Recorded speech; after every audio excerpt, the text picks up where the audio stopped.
Hello guys, ये मेरा पहला वीडियो है लाइफ आफ्टर सीसीआई में। आपको मैं बताना चलूँ कि मैंने CCI enterprises recently exam clear किया है इन फर्स्ट अटैम्प्ट, और आई थिंक ऑलमोस्ट 11 ईयर्स का एक्सपीरियंस है। और basically the idea behind this videos और the video series actually to get I share my experience with you guys. So आज ये पहला वीडियो है, और उस पहले वीडियो में अगर बात करें तो मैंने एग्ज़ाम कैसे क्लियर किया है इसके बारे में हम डिस्कस करेंगे, और मेरा लैब का जो एक्सपीरियंस है सीसी एंटरप्राइजेस का वो मेरा कैसा रहा। तो अगर मैं इस सीरीज़ में ही बात करूं कि मेरा एक्सपीरियंस कैसा रहा, तो मैं ज़्यादा पीछे नहीं जाता हूँ। फर्स्ट अपना जो वीडियोज़ हैं उसके अंदर मैं ये बात कर लूँ कि एग्ज़ाम के डे, जो एग्ज़ाम डे था, जिस दिन मेरा एग्ज़ाम था 8 दिसंबर,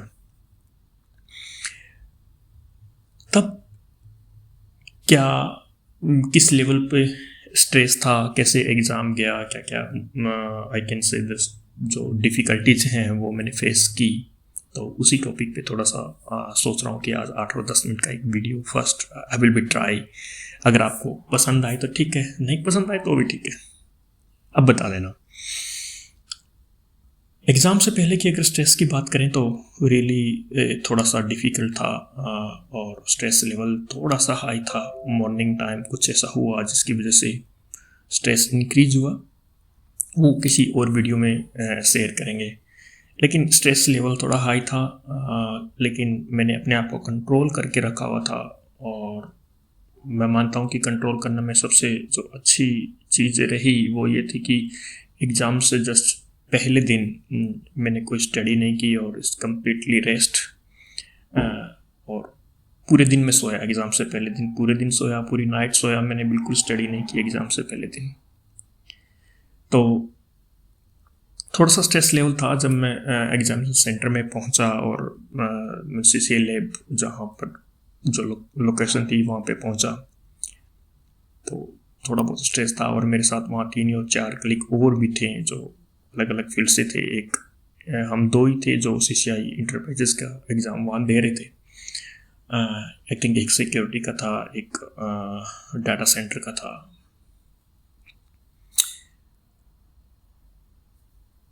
जब डिज़ाइन सेक्शन स्टार्ट किया तो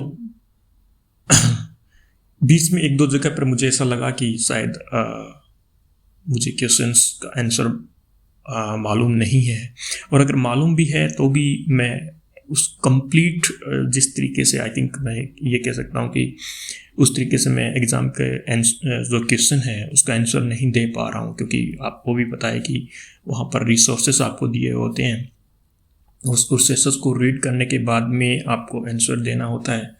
और आई थिंक सबको जैसे ही पता है जितने भी क्वेश्चंस होते हैं उसके अंदर, उसके हिसाब से जो टाइम पीरियड आपके पास में जो डिज़ाइन का 3 आवर्स का जो होता है, वो मुझे लगा कि थोड़ा सा एग्ज़ाम स्टार्टिंग में मुझे लगा कि थोड़ा सा ये टाइम कम रहेगा मेरे लिए। मैं अगर पूरे रिसोर्सेज रीड करता हूँ क्वेश्चन वाइज तो मैं नहीं कर पाऊँगा। बट स्लोली जैसे मैं नेक्स्ट क्वेश्चन पे बढ़ता गया, मुझे पता मतलब एक फील होने लगा कि हाँ, अगर मैंने पहले वाले का रिसोर्सेज रीड किए हैं तो नेक्स्ट वाले का इतना ज़्यादा रिसोर्स रीड करने की ज़रूरत नहीं है। और अपनी जो एक आप प्लानिंग जो करते हैं एग्ज़ाम अटेम्प्ट करने की, वो आपको बहुत महत्वपूर्ण होती है आपके लिए, और बहुत ही इम्पोर्टेंट होती है। तो मैं ये तो एनडीए तो मैं क्रॉस नहीं करूँगा, बट मैं ये कह दूँ कि जो स्ट्रेस लेवल था एक डिज़ाइन अटेम्प्ट करते हुए, डिज़ाइन सेक्शन अटेम्प्ट करते हुए वो हाई पे था। और मैंने किसी तरीके से टाइम को मैनेज करते हुए आई थिंक 30 मिनट्स बिफोर मैंने डिज़ाइन सेक्शन कंप्लीट कर लिया था। मेरे पास में 30 मिनट्स थे। मैंने सोचा कि ठीक है 30 मिनट्स जो मेरे पास में है डिज़ाइन सेक्शन के, उसमें डिज़ाइन सेक्शन एंड करता हूँ और मैं नेक्स्ट सेक्शन जो DDO है वो मैं स्टार्ट कर देता हूँ, सेक्शन 2। बट फिर मैंने सोचा कि नहीं, थोड़ा सा स्ट्रेस लेवल को कंट्रोल किया जाए, मेरे पास में 30 मिनट्स हैं। तो मैंने डिज़ाइन सेक्शन को विदाउट एंड किए लास्ट क्वेश्चन का आंसर देने के बाद में मैं वॉशरूम गया, क्योंकि मैं जो मेरा अगर उसके बाद में मुझे वॉशरूम वगैरह जाना होता तो जो मेरा टाइमिंग है वो नेक्स्ट 5 आवर्स में डिटेक्ट होता। बट अभी मेरे पास में हाफ एन आवर है और ये हाफ एन आवर मैं नेक्स्ट सेक्शन में मूव नहीं कर सकता हूँ DDO में, तो क्यों ना मैं इस हाफ एन आवर को मैं थोड़ा सा यूटिलाइज करूँ। तो आप सही मानो तो मैं उस 30 मिनट्स को स्ट्रेस लेवल कंट्रोल करने में यूज़ किया। उसके बाद मैं वॉशरूम वगैरह गया, थोड़ा सा मतलब अपने आप को रिलैक्स किया नेक्स्ट सेक्शन के लिए। और before 1 or 2 minutes to end the session automatically मैंने सेशन एंड किया और नेक्स्ट सेक्शन DDO की तरफ मूव किया। तो जो DDO की तरफ मूव किया तब जो फर्स्ट क्वेश्चन था मैंने मतलब रीड किया। रीड करने के बाद में मेरे से थोड़ी सी गलती हुई वहाँ पे फर्स्ट क्वेश्चन में आंसर देने में। मैंने कुछ आंसर्स रॉन्ग दिए वहाँ फर्स्ट क्वेश्चन के अंदर, लेकिन मुझे इसका रियलाइज जस्ट 1 सेकेंड बाद में हो गया था कि मैंने कहाँ पे गलती कर दी है। कुछ कॉन्फ़िगरेशन में कुछ मैंने टाइपो कर दिया है, तो मुझे कॉन्फ़िगरेशन रिमूव करनी पड़ी और दोबारा से मुझे फर्स्ट क्वेश्चन का आंसर देना पड़ा। इसी तरीके से एक लगभग 9 या 10 क्वेश्चन के बाद में एक और क्वेश्चन था जहाँ पर मैंने आंसर दिया। I think it was correct answer और मैंने सही तरीके से ही उसको आंसर मैंने दिया था सब कुछ, लेकिन एक छोटा सा टाइपो उसके अंदर भी रहा। तो उसकी वजह से जो आउटपुट आना चाहिए था वो आउटपुट उस तरीके से नहीं आया जिस तरीके से एक रिक्वायरमेंट थी। उसको ट्रबल शूटिंग में थोड़ा सा मुझे टाइम लगा। करीबन 5 मिनट के बाद मुझे रियलाइज़ हुआ कि हाँ कि मैंने मल्टीपल ट्रबल शूटिंग की, 1-2 जगह डिबग भी मुझे ऑन करना पड़ा। तब मुझे रियलाइज़ हुआ कि हाँ मैंने कुछ टाइपो किया है वहाँ पे। तो फिर मुझे ये टाइपो सही करना पड़ा। उसके बाद में अगर धीरे धीरे अगर अपने आगे बढ़ते हैं तो उसके बाद में अगर बात करें कि कुछ क्वेश्चंस में ऐसे थे जिसमें मुझे लग रहा था कि हाँ दैट्स क्वेश्चंस आर इजी, उसका आउटपुट मैं इजी तरीके से मैच कर सकता हूँ। और कुछ जगह पर ऐसे थी जहाँ पर मुझे डर था, क्योंकि 1-2 जगह पर ऐसा था जहाँ पर कुछ जो मेरी पर्सनल लैब थी उस पर्सनल लैब के अंदर वर्चुअलाइजेशन के अंदर बग थी। स्पेशली जब मैं कहीं 1-2 जगह पर BGP रन करवा रहा था या OSPF रन करवा रहा था, तो वहाँ पे मुझे बग का सामना मेरी पर्सनल लैब में करना पड़ रहा था और मैं सेम वही IOS यूज़ कर रहा था जो लैब के लिए रिकमेंडेड है। तो मुझे लगा कि शायद मैं वहाँ भी ये बग फेस करूँगा। अगर इस तरीके से बग मेरे पास में आता है एक्चुअल लैब के अंदर तो थोड़ी सी एक मुसीबत रहेगी, उसको कैसे एडजस्ट किया जाएगा। बट अच्छा है कि जो रियल लैब है उसके अंदर वो बग नहीं थे और एक इजी तरीके से क्वेश्चंस आगे बढ़ रहे थे। अगर थोड़ा सा DNA पार्ट में मैं स्टक हुआ 1-2 जगह पर, मैं ये कहूँ कि DNA पार्ट में कैसे स्टक हुआ तो मुझे नहीं पता, मतलब उस तरीके मैं इसको कैसे एक्सप्लेन करूँ without breaking the NDA। But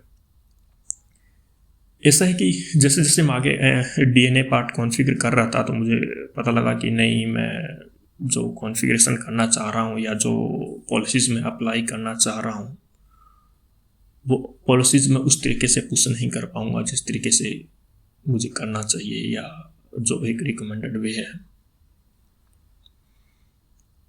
तो थोड़ा सा उसमें टाइम लगा। फिर मैंने कुछ उसकी अलग से ट्रबल शूटिंग मुझे करनी पड़ी, जो अगर एग्ज़ाम के क्वेश्चन के हिसाब से मैं आगे बढ़ता रहा हूँ तो मुझे नहीं करनी पड़ती। बट मुझे नहीं पता ये कहीं पर मेरी मिस्टेक रही थी या कुछ अलग इशू था, मैं उसमें नहीं जाना चाहता कि क्या था, बट मुझे उस चीज़ को ट्रबल शूट करने में करीबन 30 मिनट्स एक्स्ट्रा लगे DDO पार्ट में, स्पेशली DNA की सिचुएशन को मुझे ट्रबल शूटिंग करते हुए। और आप ये मानो कि जब मैंने कंप्लीट लेव फिनिश की तो एक जगह ऐसा था, कुछ स्क्रिप्टिंग पार्ट था, वहाँ भी मुझे थोड़ा सा ऐसा लगा कि मैं कुछ रॉन्ग कर रहा हूँ, बट अनफॉर्चुनेटली वो सही गया और जो आउटपुट आना चाहिए था वो आउटपुट उसी हिसाब से आया जिस हिसाब से मुझे आउटपुट की ज़रूरत थी वहाँ पे। तो स्क्रिप्टिंग पार्ट अच्छा रहा, थोड़ा सा टाइम लगा उसके अंदर भी, क्योंकि जब आप प्रोग्रामर नहीं है और आपको एक स्क्रिप्ट राइट करने के लिए बोल दिया जाए तो थोड़ा सा एक स्ट्रेस लेवल बढ़ जाता है, और आपने कितनी तैयारी की है, किस तरीके से आपने सब कुछ किया है, तो वो थोड़ा सा एक रहता है। तो थोड़ा सा मुझे टाइम लगा, क्योंकि जो मेरी प्रिपरेशन थी वो अलग टूल्स में थी, और एक ऐसा टूल्स था जहाँ मतलब मैं जो टूल्स यूज़ कर रहा था मेरे खुद के प्रिपरेशन के लिए, वो कुछ ऐसे टूल्स यूज़ कर रहा था जो अगर कुछ मिस्टेक्स होती हैं तो वो खुद आइडेंटिफाई करते थे और मुझे एक अलर्ट देते थे। जैसे आप अगर विजुअल स्टूडियो की बात करें और आप कुछ गलत करते हैं तो वहाँ पे आपको कुछ आपको रेड मार्क कर दिया जाता है कि हाँ आप कुछ यहाँ गलती कर रहे हैं, बट रियल एग्ज़ाम में ऐसा कुछ नहीं है। तो और जो स्क्रिप्ट लिखनी थी वो किसी आपको आईडी में नहीं लिखनी थी, तो आपको थोड़ा सा सोचना चाहिए वहाँ पे, मतलब किस तरीके से प्रिपरेशन करेंगे, वो एक अलग वीडियो आपने देखते हैं। कंप्लीट कॉन्फ़िगरेशन करने के बाद में, और मैं ये कहूँ कि कंप्लीट टेस्टिंग करने के बाद में, और मैं यहाँ एक बात आपको बताना चाहता हूँ कि टेस्टिंग बहुत ज़रूरी है, जो फाइनल टेस्टिंग जो है वो बहुत ज़रूरी है। और मैं आपको ये कहता हूँ कि आप कम से कम 30 मिनट्स आपके पास में स्पेयर होनी चाहिए, स्पेशली CCIE जो इंटरप्राइजेस की लैब है उसकी टेस्टिंग के लिए, after configuration, complete configuration, trouble shooting. ऐसा क्यों है वो अगर आप बात करो तो मैं उसको इस तरीके से लेता हूँ कि मैंने मेरी लैब के अंदर देखा कि टेस्टिंग के दौरान मुझे एक दो आउटपुट ऐसे थे जो मुझे एक्यूरेट नहीं मिले, जो जैसा कि लैब डिज़ाइन और लैब के हिसाब से मुझे मिलने चाहिए थे। तो उस कंडीशन में मुझे थोड़ा सा ट्रबल शूटिंग एक्स्ट्रा करनी पड़ी वहाँ पे। उस एक्स्ट्रा ट्रबल शूटिंग के अंदर मुझे पता लगा कि मैंने कुछ कमांड्स जो हैं वो या तो मिस कर दी हैं या उस कमांड्स को सही तरीके से नहीं रन किया गया है, तो मुझे वो कमांड्स रिमूव करनी पड़ी या वो सेक्शन रिमूव करना पड़ा, रिकॉन्फ़िगर करना पड़ा। तो वो 30 मिनट्स उसने मुझे लिए। बट एट द लिस्ट मैं आपको बताता हूँ कि करीबन 5 आवर्स का DDO होता है, और 5 आवर्स में करीबन आई थिंक 2 और 3 मिनट्स पेंडिंग थे जब मैंने कंप्लीट टेस्टिंग फिनिश की और कंप्लीट जो जितने भी डिवाइसेस थे उसको कॉन्फ़िगरेशन सेव किया गया। क्योंकि आप अगर लैब में जाओगे तो आपको स्पष्ट बोला जाता है और स्पष्ट आपको बोर्ड वहाँ पर लिखा होता है कि इन्वर्टर आपको नहीं दिया जाता है लैब पे। किसी भी समय अगर डिवाइस रिस्टार्ट हो जाते हैं तो आपको एक्स्ट्रा टाइम नहीं दिया जाएगा, आपको जो डिवाइस की कॉन्फ़िगरेशन है वो टाइम टू टाइम सेव करती रहनी चाहिए। और जो मेरी प्लानिंग थी इस मैटर पे वो इस तरीके से थी कि मैं हर एक इम्पोर्टेंट सेक्शन के बाद, इम्पोर्टेंट सेक्शंस में आप कैसे अगर उसको डिसाइड करें कि कैसे तरीके से इम्पोर्टेंट सेक्शन है, तो मैं आपको बता दूं कि मैं इस तरीके से डिसाइड कर रहा था कि हाँ अगर मैं 2 क्वेश्चन ये कर रहा हूँ, 2 क्वेश्चन के बाद में मुझे ये आउटपुट मिल रहा है, या 3 क्वेश्चन है एक सीरीज में 3 क्वेश्चन है, उसको मैं करने के बाद में ये मुझे डिज़ायर आउटपुट आना चाहिए।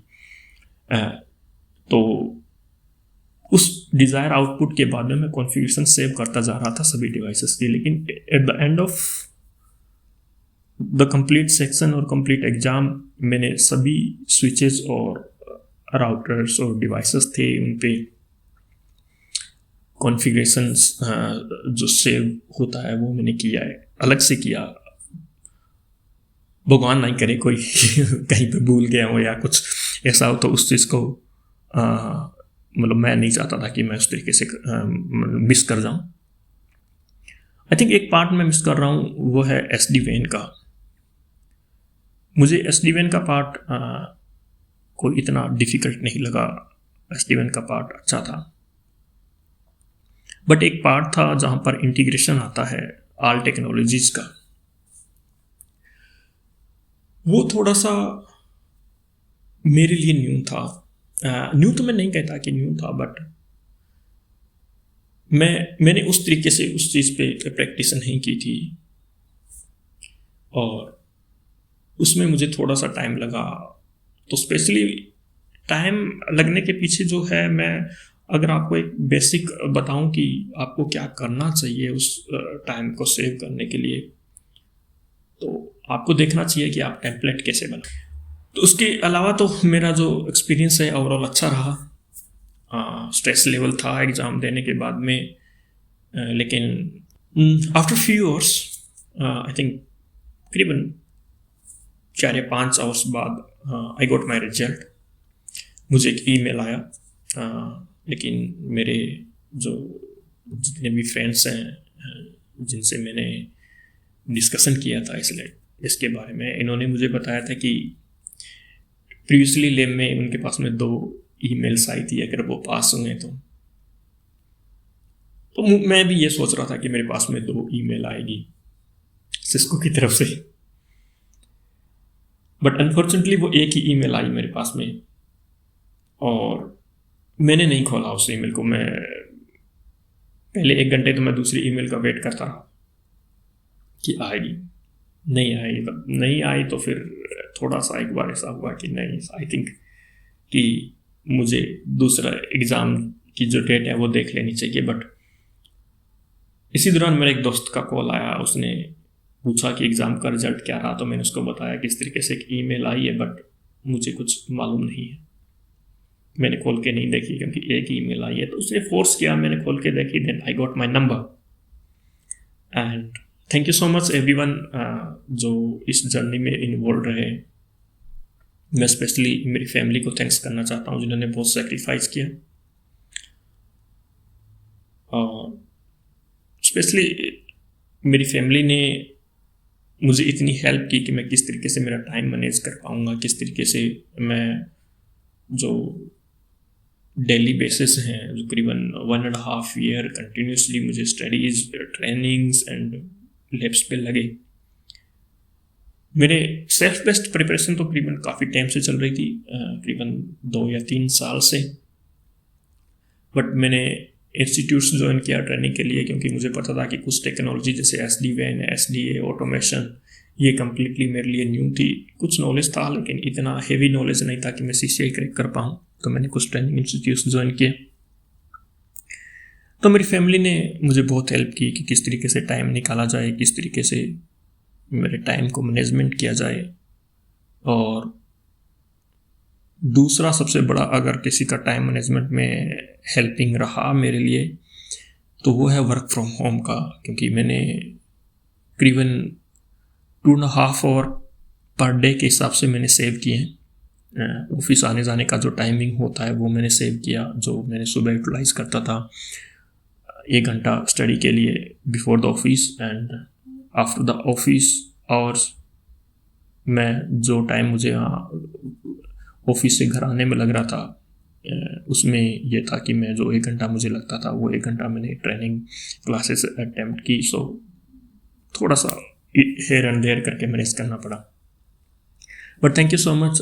नेक्स्ट वीडियो हम डिस्कस करेंगे क्या रिसोर्सेज यूटिलाइज किए गए, कौन कौन से बुक्स थी या कौन कौन से वीडियो रिसोर्सेज थे, किस तरीके से लैब की प्रिपरेशन की या लैब क्रिएट की गई, किस तरीके से प्रैक्टिस की गई, उसके ऊपर हम नेक्स्ट वीडियोस में डिस्कस करेंगे। And thank you so much.